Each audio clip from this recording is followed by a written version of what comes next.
So we come to the 25th Sunday of the year, and um, there's the gospel today. Jesus asked a question right there in the middle of the gospel, and when Jesus asks a question, you're supposed to answer it. Don't just wait for Peter or someone else in the gospel to answer it. You answer it. See, this is very important to remember when we come to these sorts of gospels.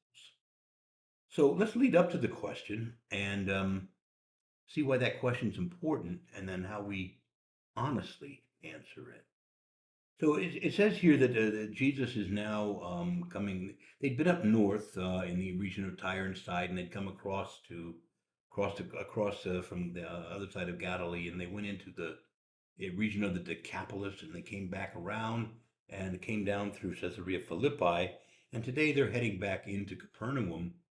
But Jesus doesn't want anyone to know about it because he's trying to spend some time teaching these apostles something very crucial. And I choose that word carefully, crucial, from the Latin cruces or cross, crux.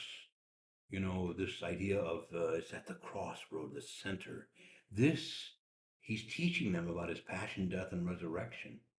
And that is the whole fulcrum of all human history, the hinge on which everything else hangs, and the turning point in the greatest story ever told.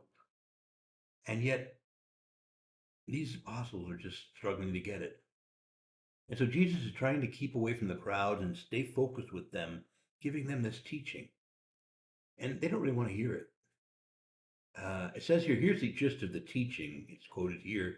The Son of Man is to be handed over to men, and they will kill him. And in 3 days, he will rise from the dead. All right, that's the paschal mystery. That is the most crucial event of all human history.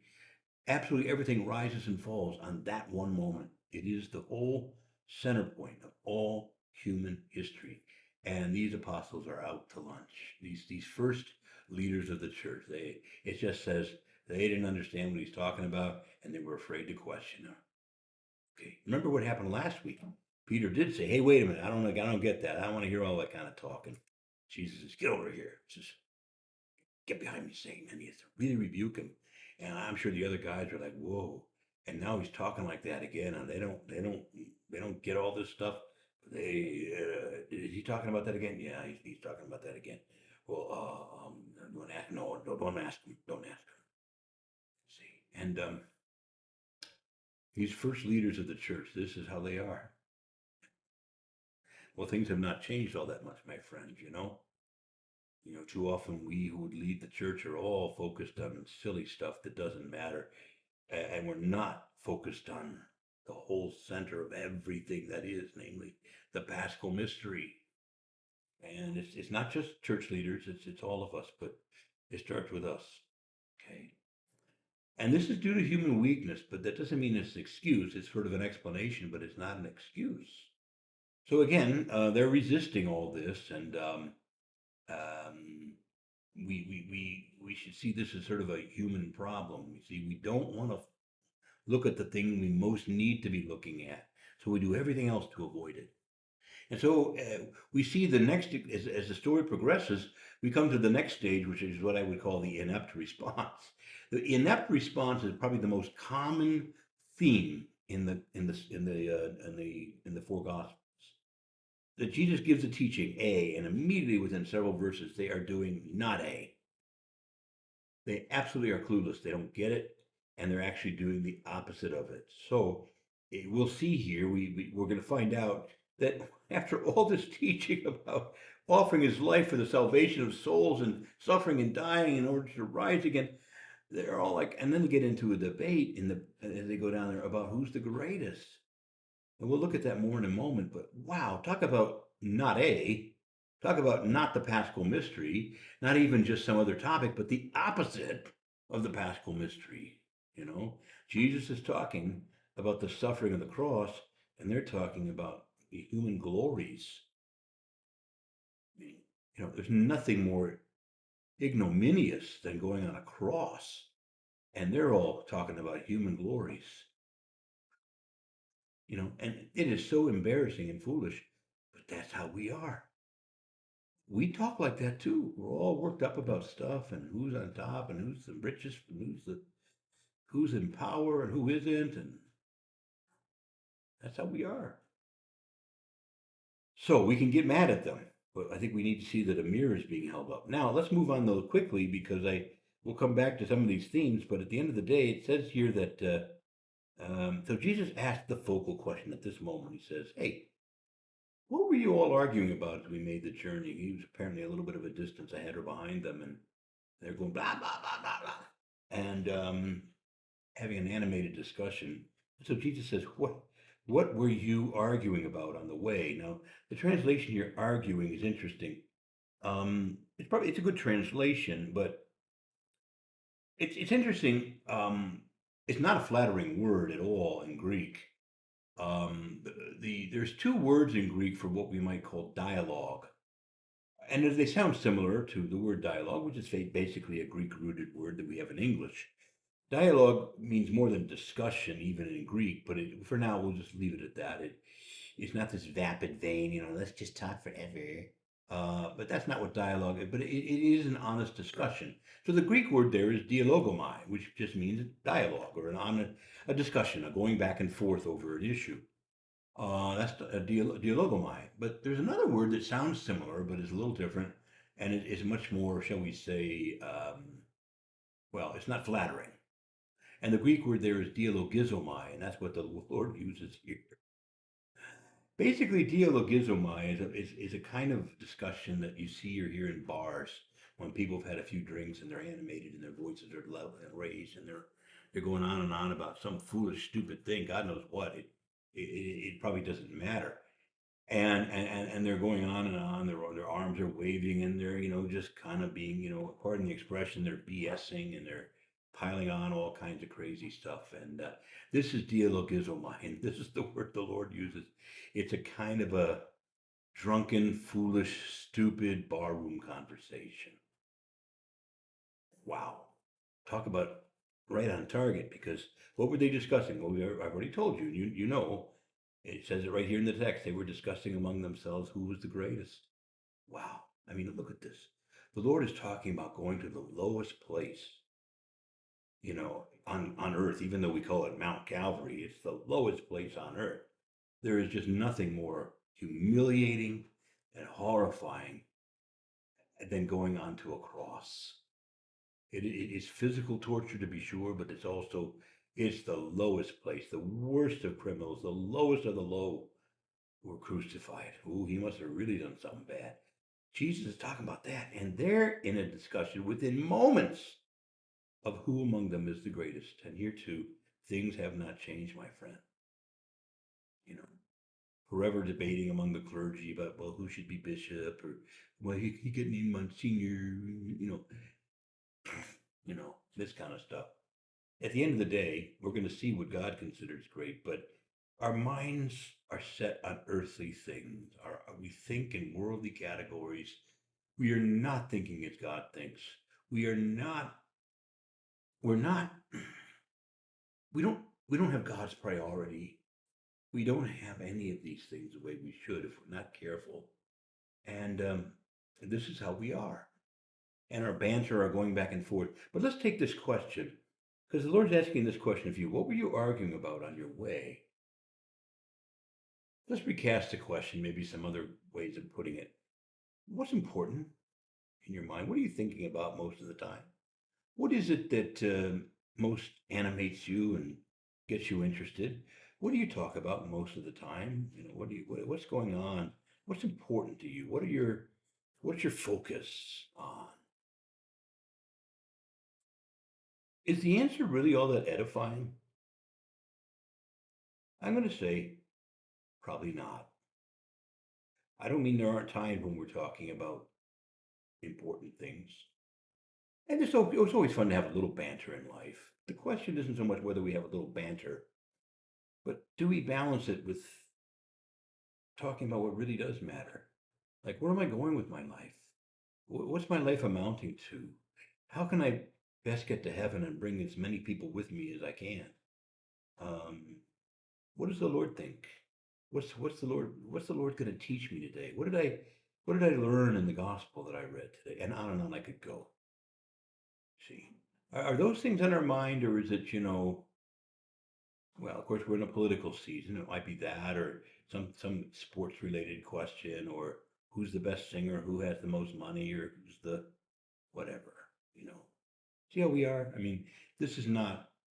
This is just not that important.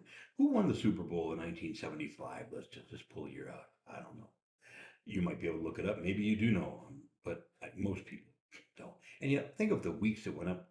Everyone was getting ready for the game and getting ready for the game. The Super Bowl, and it comes and it goes, and months later we can't even remember. See, this is how we are. See, it's dialogizomai. It's all this banter, this dumb stuff we get all worked up about. It isn't just what we talk about, but it's what we focus on, what's important to us, what sets our pace in the day and focuses us. It's all about that stuff. And at the end of the day, most of it is not very important to God. And what is important to God is very often not on our mind. And we're not discussing it. Okay. Now, I don't mean to pick on you. I'm picking on me too. But I mean, at the end of the day, we sort of need to have a good laugh about this because they're embarrassed. They were debating who was the greatest. Immediately following the Lord saying that I'm going to the lowest place.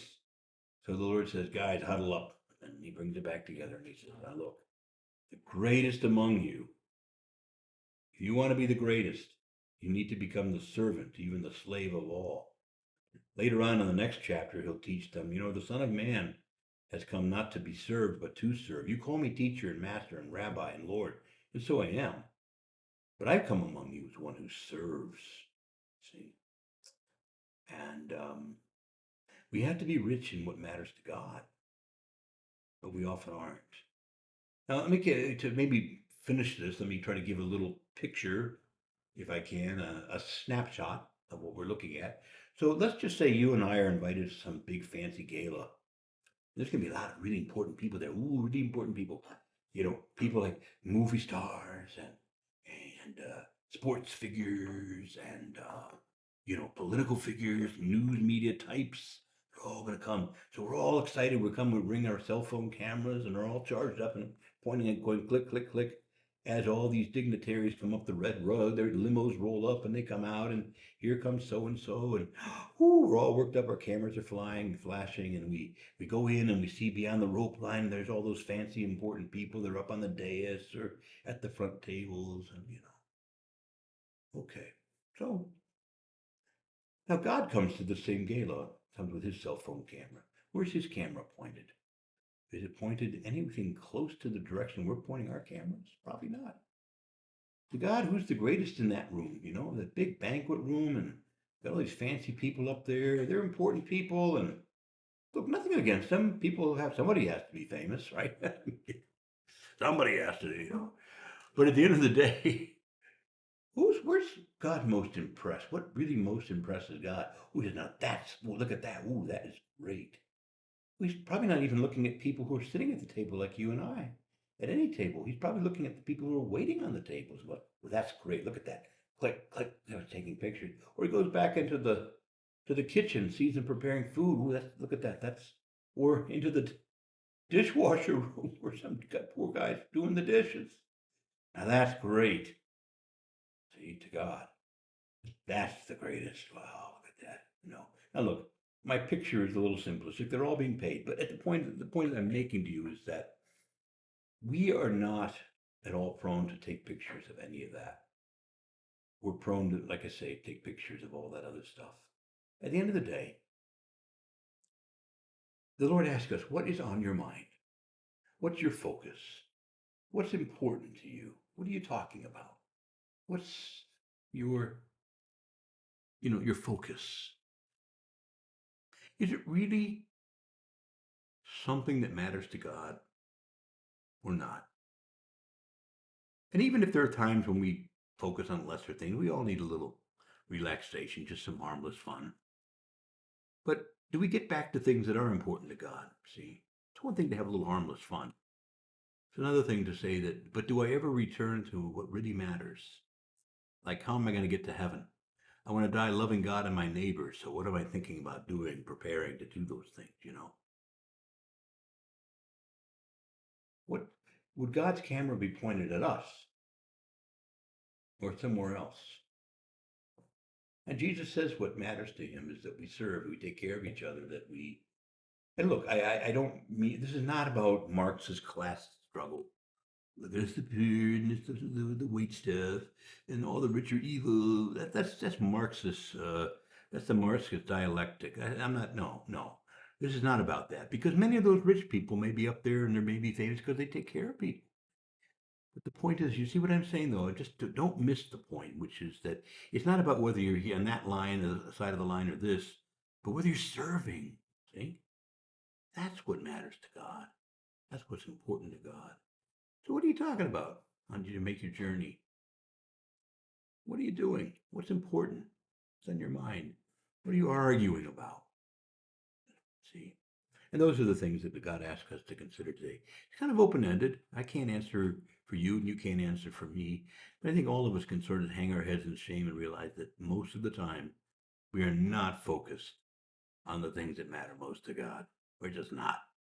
We're all bantering away, and gosh knows what.